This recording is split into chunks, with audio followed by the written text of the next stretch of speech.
We made this. Just take a look at my life now. Take a look at my dreams.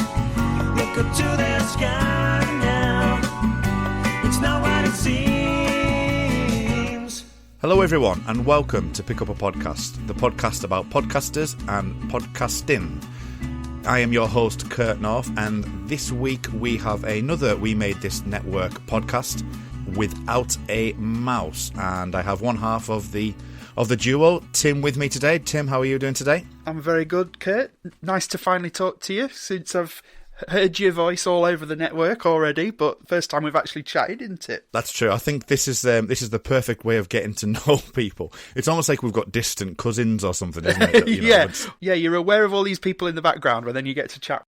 So it's kind of it's great to be able to. I mean, just talking about the network as a whole. I mean, Tony's ears will be burning every time I think I talk, really. But We've got a lot going on, and your other half of the duo, Chris Wilson, he's not here today, but he generally is quite a busy guy as well. He's on a lot of podcasts, isn't he? He is, yeah. He's obviously on Cinemortuary as well as one of the hosts, which you've already interviewed Rob for season 1 of your show.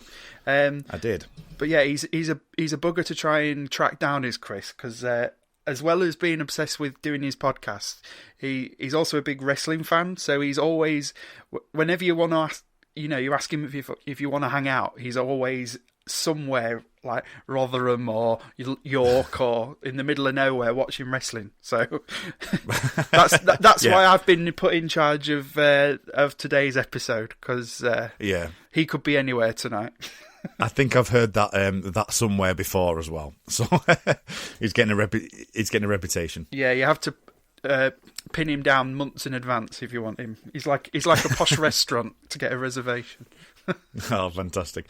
So we're here to talk about both yourself really and your podcast. Do you want to just give a brief overview, because it's a really interesting topic that you've decided to do for your podcast? Just a brief overview of what your podcast is and how it all started. So as you said, it's called Without a Mouse, and it's a film podcast.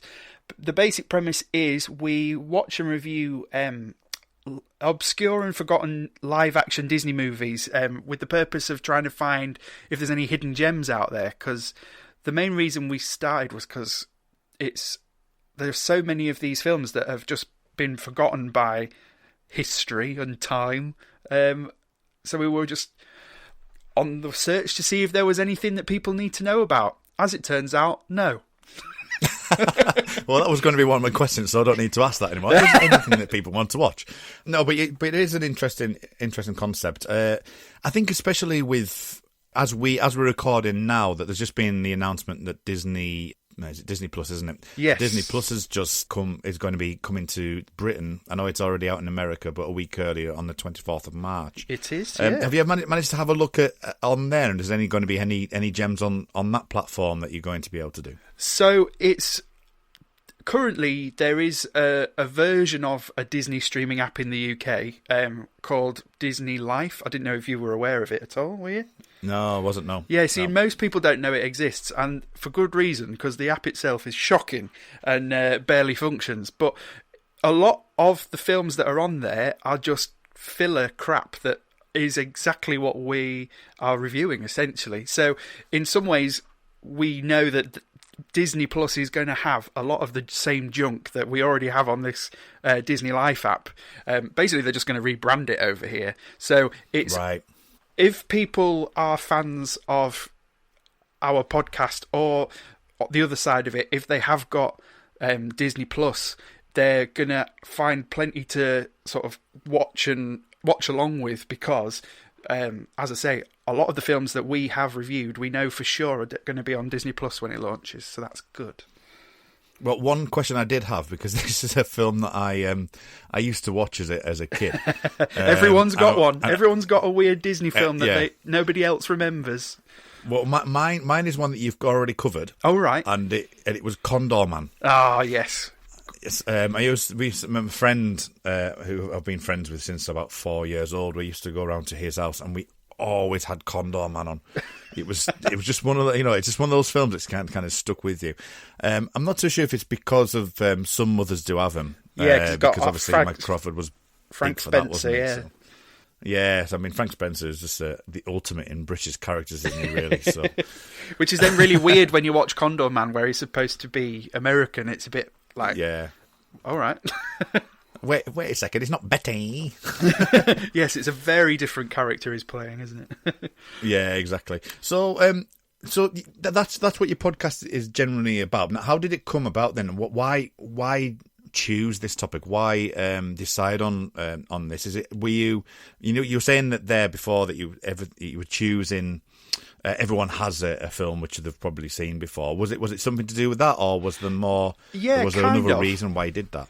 The original plan for the series was going to be, before it had a name, I wanted to do a series where we were reviewing Disney sequels and remakes, mainly the Disney sequels, because, again, I'm a kid of the 90s, and it was the era when Disney really got into its straight-to-video sequels to a lot of its animated features.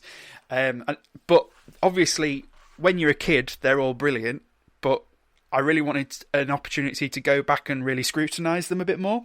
And the plan was always to have Chris come on and be my co-host, because he's very conveniently located just down the road. Oh, right, okay. So, but obviously Chris kind of had a bit of an issue with the fact that the concept is very similar to Cinemortuary, because that is horror sequels and prequels and remakes. So that was fair enough. So we were trying to think of something that was just ever so slightly different, so it wasn't going to clash. And that's where we came up with the idea of, there's, especially in sort of the 60s, 70s, even the 80s, there was this big period where Disney were barely putting out any animated features, and the majority of their output was just this, as I keep calling them, filler films, which nobody remembers. They're never promoted anymore, and they're all of very varying quality. So it was a real... And these were all films that neither of us had much of an experience with, again, being kids of the 90s, the pair of us. So it just seemed like a very good fit. And at the same time, I'd just become aware of this Disney Life app, which I'd looked through and seen that, for every Aladdin that they'd put on the service, there was 70 different live action films to go with it. So it just seemed like a good fit at the time. And I wonder whether or not it is still a good fit for our own sanity, but...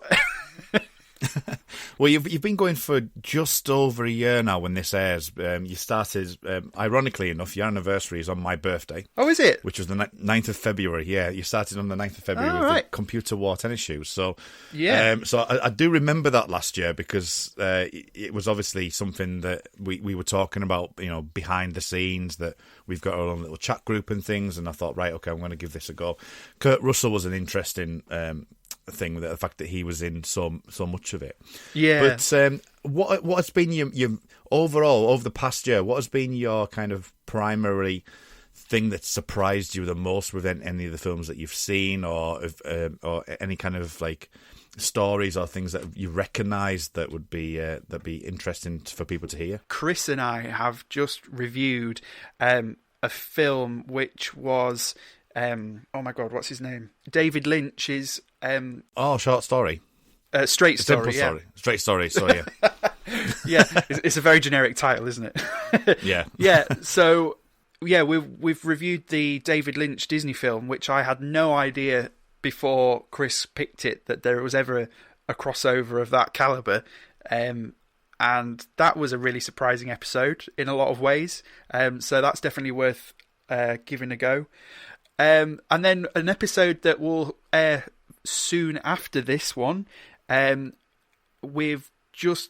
actually halfway through watching the film today. I'm actually going to go watch the rest of it later.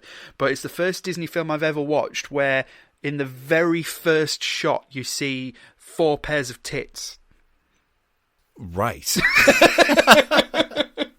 Followed by wow. Corpses, rifles, murder and dinosaurs. So it's a really interesting film that, again, I had no idea existed.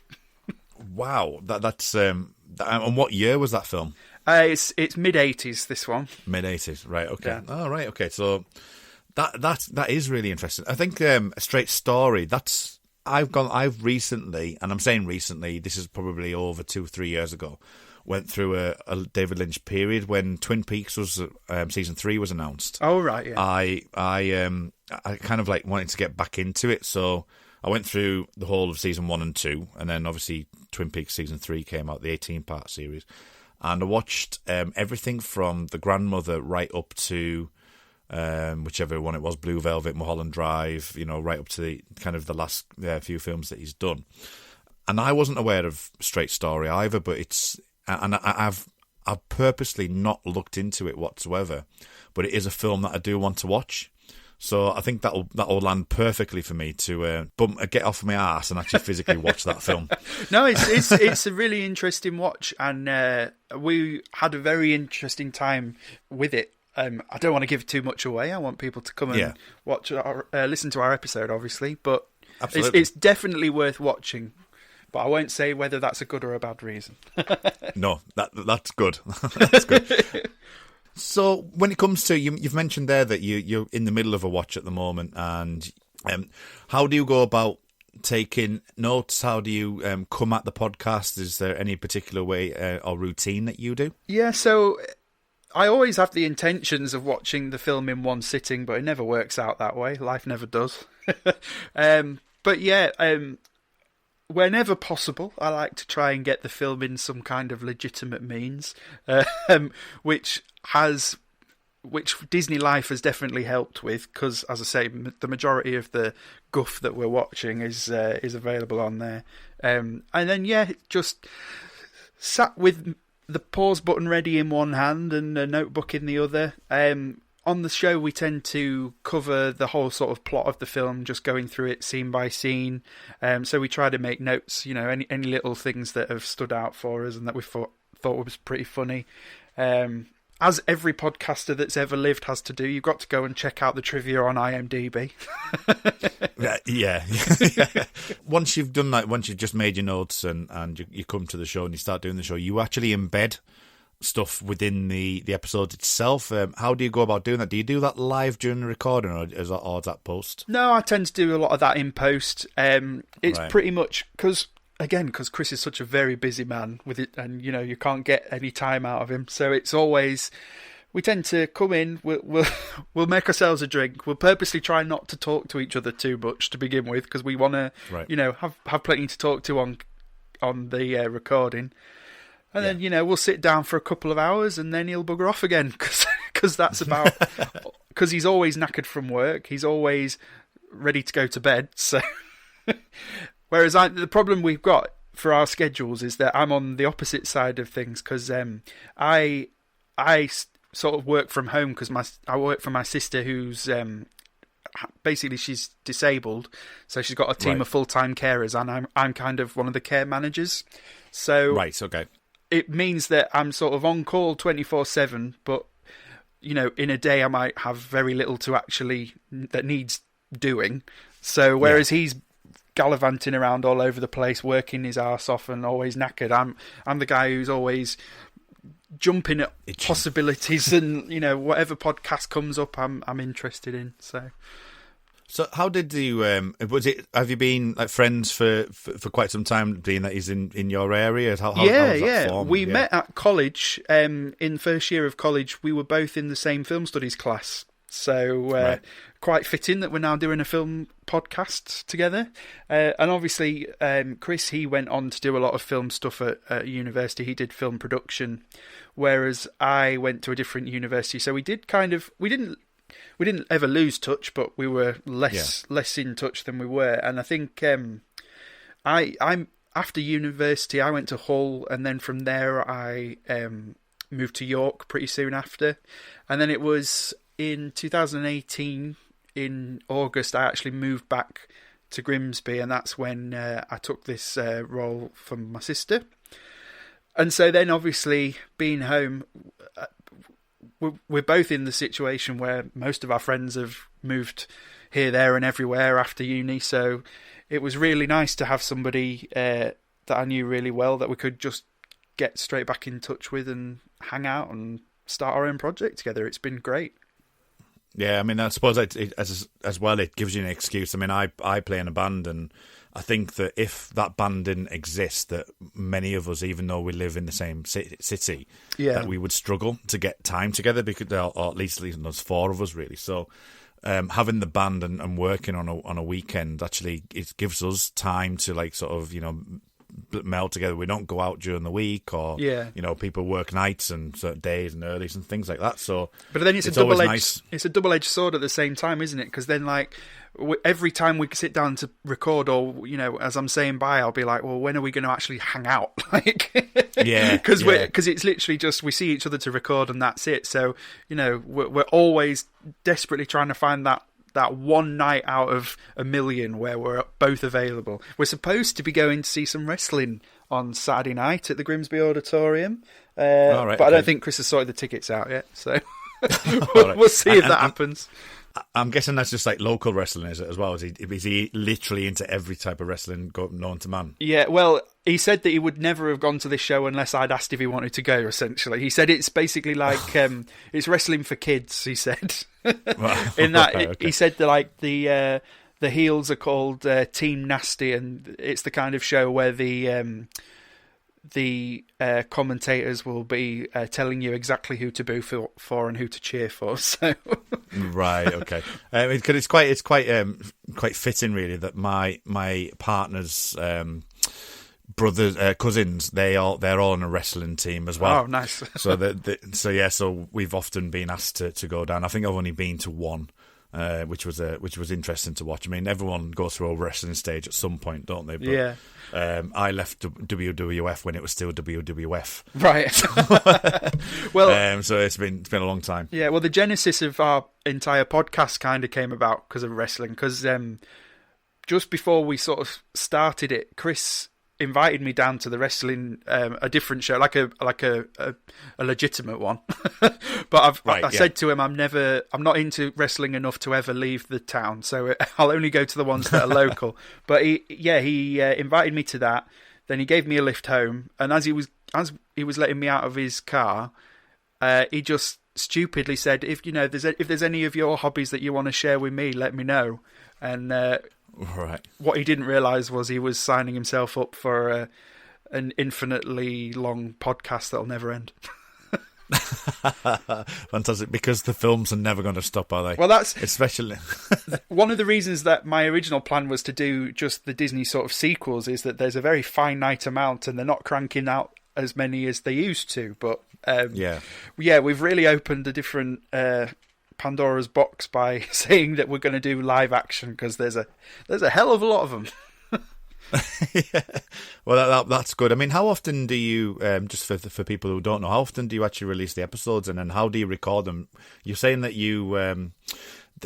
Chris, you don't get that much time with Chris. Have you recorded like 2 or 3 in a row sometimes, or do you just record one at a time? How does that all work, and how do you schedule other stuff? We've managed to launch a new episode every fortnight, which I'm dead chuffed with, because when you're starting out these things, you hope you can stick to a schedule, and I'm glad that we have. We do have a couple of spin-off episodes that me and my partner Kirsty do if we're ever really struggling to get one out. We do what we call decombobulated episodes. Decom standing for Disney Channel Original Movies. So we watch all the High School Musicals and things like that. Normally where possible, we try and record one every week so that we have a decent backlog going. And in the summer last year, we did a really good. I think we did about 6 or 7 weeks all in a row. So that really gave us a good head start for the beginning of this year, or for the end of last year, even. Sorry, but again, now we're back. We're away from that summer break because Chris works in retail, so obviously, we've just come out of the really heavy period for that. So we've been almost managing. We've managed at least to record every fortnight, if not every week. So yeah, and there's been a couple of times you've had guests on me. I know that Tony's been on for the Herbie one, and recently you've had Matt on for the which one was that? That was the Muppets. Oh, that was Muppet Treasure Island. Yeah, that was a fun one. Yeah, so you've recently had a couple of guests on. Is that something that you'll be looking to do in the future, if you can't get Chris on certain ones, or if you got ideas in mind, Yeah. have the occasional, just mix it up a little bit. I've really enjoyed having guests on. I think it really sort of just mixes things up a little bit and gives a different perspective, which has been fun. We've kind of been looking to schedule. Well, I've been looking to schedule sort of a guest every other recording, every other episode. And for the last few weeks, that's kind of worked out quite well. So we've also had coming up next week. We've got, well, it'll be out by the time this episode goes up. We've got Chris Statue, who does the One Season podcast on the network. He's coming on to do a film called Meet the Deedles, which was pretty fun. So yeah, it's been really good having guests on. We're going to try our best and sort of keep that up, I think, because as I say, it does. And then if, there has been times when Chris has had to, postpone a recording last minute, or if we've, like the thing with Tony was, the reason we went just me and Tony recording was because between him and Chris with their crazy schedules, trying to get all three of us ready at the same time was a bit of a nightmare by that point. You'll have access to the spreadsheet. Yeah. So, good God, yeah. Yeah, that's a behind the scenes joke, but the Tony spreadsheets are legendary. Yeah. And I think between him and Matt, I think they've produced something that's quite incredible. It looks like something from a beautiful mind. I'm all into my spreadsheets at the minute because me and Kirsty are going to Disney World in March, and you have to pre-book everything before you go these days. So we've got all the spreadsheets out, and reservations for meals and fast passes for rides and everything sorted. So I totally get where they're coming from now. I didn't until planning for this holiday. So when it comes to the podcast length as such, do you have in mind how long it's going to take, or do you just naturally let it flow? We just let it flow, and we tend to find very strangely,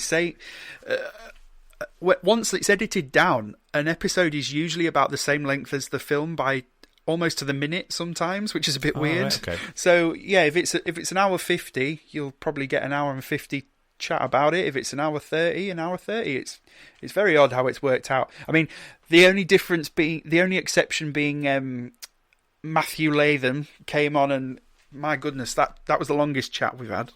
I think. I've just recorded with Matt, and he can talk quite a lot. Yeah, I think we were recording for over 2.5 hours for that one. So I was extremely brutal with the edit, and there was a lot of. I did say to him beforehand that we were going to have to, because I like to keep an episode under the 2-hour limit at all costs. Because I think it's a bit much if not. Yeah, I mean, With this podcast, I always aim to. We're approaching 25 minutes now. I always aim between the 20 and 40 minute mark. Yeah. But if the conversation goes along, and it's going really well, then I'll let it flow as it naturally feels, really. Because there's certain elements there, where you might just go off on one topic and everything's amazing.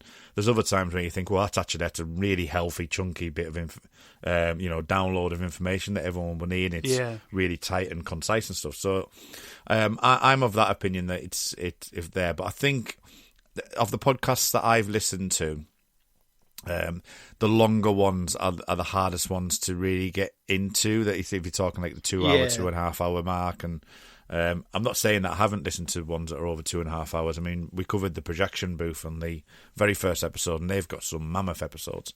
But you have to take them in chunks, and sometimes you'll only get halfway through the chunk and you might not come back to it for a few months. Yeah. Which I find. But I think the longest one I used to listen to was there was a Gilmore Girls podcast called Gilmore Guys, and they would often get to like 3.5 hours for an episode. And you have to do it in chunks. You have to think it's almost like a mini series on its own. Like, yeah, my ultimate, because of where I work, is I need a podcast to be around 18-19 minutes. And if it's that, then it's the absolute perfect time for me to, or on the other side, we're talking 36, 37 minutes, because you've got one halfway there, halfway back. That's kind of my ultimate. So with regards to what you've done before, have you done any podcasting with anyone else before? And have you had any shows that you've done before? Starting this podcast, it was really going in straight into the deep end, because I hadn't done any podcasting at all before this. But I've been a guest on Matt's show Pick a Disc a couple of times now. I did an episode about my favourite album, Clarity by Jimmy Eat World, and I've just recorded, and I'm pretty sure it'll have gone live. Oh no, I think it's after this one actually, but I've hosted the episode for one of Matt's picks, so I've been grilling him on one of his episodes, so that'll be coming up soon. I had the fortunate chance to do that as well. I thought I'd heard you do one of them. Which one was it? Yeah, it was the Kate Nash. Oh yes, I haven't heard that one. So I did Kate Nash, and then I did. I was on the very first episode with Achtung Baby, and then I came back to help for him to do Kate Nash. Well, yeah. So that's the only podcasting I've done, and it wasn't until recently that I remembered completely out of the blue that, although I haven't done any podcasting before that, I did do 2 years of student radio, which has fallen out of my brain. Okay. So it's not as completely out of the blue as I always think it is. And as well, I've always done a lot of bits and pieces. I'm always jumping from project to project because I used to do. I did a degree in drama, so I've done a lot of stage stuff and theatre stuff, and then doing the radio as well. And I did have my own YouTube channel for a little while called Travel Sick Tim, but that didn't last very long at all, to be honest. I think that this podcast is the longest that I've managed to stick to a project and commit to it. So, oh, fantastic! Well, I think the one thing you mentioned there about the radio, I'll be interested to dive a bit more into that, really. So what was involved there? Was it like a kind of a commercial type? Oh, God, it was the most ramshackle thing I've ever done, to be honest. It was... Well, that's why I want to hear about it. Yeah, I don't know if... I'm assuming it's still going at Hull Uni, but it was called Jam Radio, and there was zero training, zero vetting of people. Basically, if you wanted to have your own radio show, you could have one. And we had I think it was a 2-hour slot on something silly like a Thursday afternoon when no one was listening.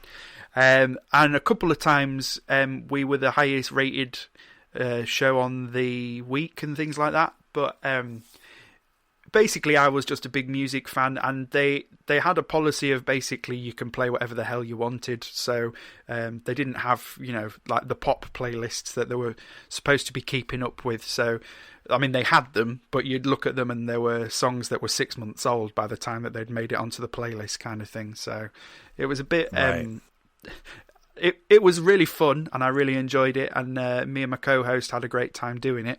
And we had it was funny because we had all of these grand plans of scripted bits that we were going to do and features that we would have on each time. And then, 6 months down the line, when you realise you're the only people doing it and nobody else really gives a damn, or your co-star turns up and all the plans that they'd made for the week hadn't been done. It was very different from what we're doing now. So I've got 2 recordings that we did from back in the day, because if you took in a memory card, they would record the episodes, and I've got 4 hours worth of that recorded, and I cringe every time I try and listen to it. So, but that was you're looking at 10, 12, 13 years ago now. So I like to think I know what I'm doing now. Yeah, well, we've often recorded band gigs, and you go back to I'm talking a long time ago. We're talking 2001, 2002, and you listen back to it, and you're just like, oh my god, why aren't these recordings deleted or taken out of the world? And they were on Minidiscs. So I don't know if you ever remember Minidiscs. Oh yes, I remember Minidiscs. They were often used because obviously I did a lot of drama. They were very convenient for using for stage music. I don't know. Yeah. I don't know particularly why. I think it was just storage space because they're a lot smaller than a CD. Our lead singer used to go around our area and do a lot of solo gigs, and the actual Minidisc itself was really sturdy. Yeah. So it wouldn't scratch. It was something you can rely on, and I've still see them out to this day. There's still people use them on solo gigs just for that reason, because they are so good at protecting it, and it doesn't surprise me that, as I say, with the drama aspects, that stage theatres use them, because they are that. So they started off with, I think it was maybe about a CD size, and then Sony released one which was, I think it was a gig Minidisc, and then from then that's when they kind of died off, because they were right between MP3s and CDs. Yeah, I do remember. I had friends that had one, but I went from CD to MP3 CD back in the day, where you could. Right. Again, you could fit a good few albums onto a single disc, and I thought it was the best thing in the world. And then, and then 2 years later, you get an iPod, and that's all gone. Yeah, I did. I had going. I was on a train in Liverpool, and I had a caseload of 700, because it's 700 megabytes for a CD, of MP3s. I had loads of them. I had maybe 40, 50 loads of albums on, and I left it on the train. Oh, man. So I lost everything. Were they in a zip-up folder? That's very 90s, isn't it? One of those zip-up cases, yeah. There was about maybe 20 or 30 discs in it as well, and it was like, oh, God, all that music's gone. I didn't have... I've been watching this series on Netflix, AJ and the Queen, which is about a drag queen who's going on tour in a camper van, and... it just makes me laugh, even though it's set in modern day. In the camper van, her oven is just, every time she opens it, it's just full of CD wallets of all the tracks that she dances to. It's just brilliant. Oh, fantastic. So thank you very much, Tim, for coming on. Where can people find the podcast? You can find us just by searching Without a Mouse. We tend to come up on most of the search places. We are on Twitter, so our Twitter is @podwham. We are on Instagram @Without a Mouse. The easiest place to find us is the Spreaker app, because that's where all of our stuff is posted, isn't it? So yeah, it is. Yeah, and you can follow all of the We Made This promotional stuff on Twitter and things. That's a good way to find us if you're already signed up to any of that from listening to any of the other shows. That's where you'll find us. Fantastic. And about yourself, where can people find you personally online if you are about on there? So I am on Twitter, and my Twitter handle is @TimblesRH. Brilliant. Okay. And I will ask you the question, which is, if you were to direct somebody into a film that you particularly enjoyed, whether enjoyment being that it was that bad, what film would you point people towards? So the film that I'm most looking forward to coming back to when we get into the festive season next year, I am definitely going to rewatch the film we watched for our Christmas episode, which was called One Magic Christmas, because it was the most batshit bonkers film I've ever seen in my life. I couldn't believe what I was watching half the time, and for some reason it's edited together like a horror film, even though it's not. So that is the weirdest film, I think, that we've had to watch for the podcast. So I'm definitely looking forward to watching that again. And if every person that listens to this show should try and seek it out if they can. If you're getting Disney Plus, it's on Disney Plus, because I've already checked. Yeah, I think it's going to be really interesting. I think especially with this podcast coming out not too long before the Disney Plus comes out, and I think it'd be really good for people to see they're going to be able to get access to these films as well, or most of the films anyway. That you're going to be doing. I think that's going to be really, really good, because obviously that Disney Plus is going to be pushed so much over the next few months, isn't it? Really. Yeah, we've had a few fans that have sort of contacted us, especially on Twitter, saying that, like, listening to your podcast, I've then gone and got Disney Life so I can follow along, kind of thing. So I think once Disney Plus is out there and people know it exists, I think it should hopefully hopefully it means we'll get a few more listeners, and those that do listen will end up getting the app as well. So fantastic. Well, you can find me on Twitter. It's @rmuldrake. It's RMULDRAKE. You'll also find me on, as previously mentioned, on the Star Trek Picard podcast. That's a podcast that I'm doing with Tony Black, our leader. So that's something that we are currently doing. It's currently showing 10 episodes on Amazon Prime here in the UK and CBS over in America. So we're going week by week on that, and there's also episodes on the Countdown comic, and hopefully the book when the book does get released as well. So find that on John Luke Poddard. And again, you can find that on We Made This if you needed to find that. And coming back in the spring is the other show that I show run, which is the Millennium podcast, based on the TV show Millennium, from the 90s, 96 to 99 it was on air for 3 seasons. And that is the podcast is found on Twitter at The Time Is Now Pod. But until next time, Tim, thanks very much for joining me on this week. It's been a much pleasure you're welcome. To make your acquaintance and speak to you. Hopefully we will do so at some point. Well, I'm sure we'll have a We Made This Christmas party, at which point we'll all sit down and watch that film. Oh, absolutely. Together with a few pints. I think that's probably going to be the best thing to do for a Christmas party. But yeah, until next time, everyone, thank you all for listening in, and we'll see you next time with our next podcast. So until then, bye for now. Bye. Previously on the We Made This Network. Make It So, a Star Trek Picard podcast. Even though it's not his ship and it's not his place, he's hired Rios to be a captain, and it's the fact that he can't remove that. But Rios is also not annoyed at him because the suggestions he makes are fine. It's like, open a channel. It's like, just open a channel. What he said, that's like, so I like that. And visually it was really great. And you don't really get to see those kind of maneuvers happen a lot in Star Trek with this kind of smaller ships. Some might say it's a bit Star Wars. I don't think the two are mutually exclusive, personally. You get a small ship manoeuvring in a vacuum, fine. And the defence net was a nice little addition to... We've got this other piece of danger on the other side here, and we have to be aware of it being shot at from other angles. And Rios' Spanish hologram was quite funny. The fact that he just gave up on firing weapons because it was, mathematically pointless. It was quite a nice touch. Yeah, I did like that. The Time Is Now, a Millennium podcast. Even in season 1, there were moments and there were hints, I think, that Sacrament, I think. I think there was that Jordan. There was maybe more to this with Jordan, and this season has had those moments as well. But this is the one that sort of explicitly puts it out there that she may end up becoming, if not becoming Frank, then maybe even becoming Lara Means or becoming her grandmother. And this is the thing. It sort of puts all these people into play. I think the fact it has Lara in it, even for just a couple of scenes, again adds that extra perspective. The Muscles from Brussels.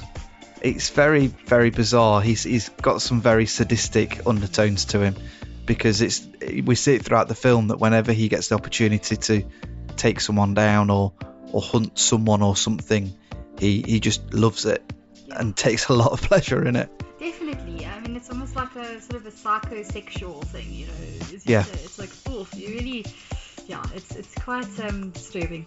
And you kind of, for me, I never know who's worse, if it's Pick or who's Show. I think, they're both pretty disgusting. Check out all of these shows on the We Made This podcast network. Pick Up a Podcast is created and hosted by Kurt North and is part of the We Made This podcast network. It can be found on Twitter at Pick Up a Podcast. Music for the show is created by David Kennedy and produced by David Kennedy, Kurt North and Ian Curtin. Check out the We Made This podcast network on Twitter at We Made This Pod and on Facebook by searching We Made This. There is also a website. Check that out at www.wemadethispod.com. Thanks for listening.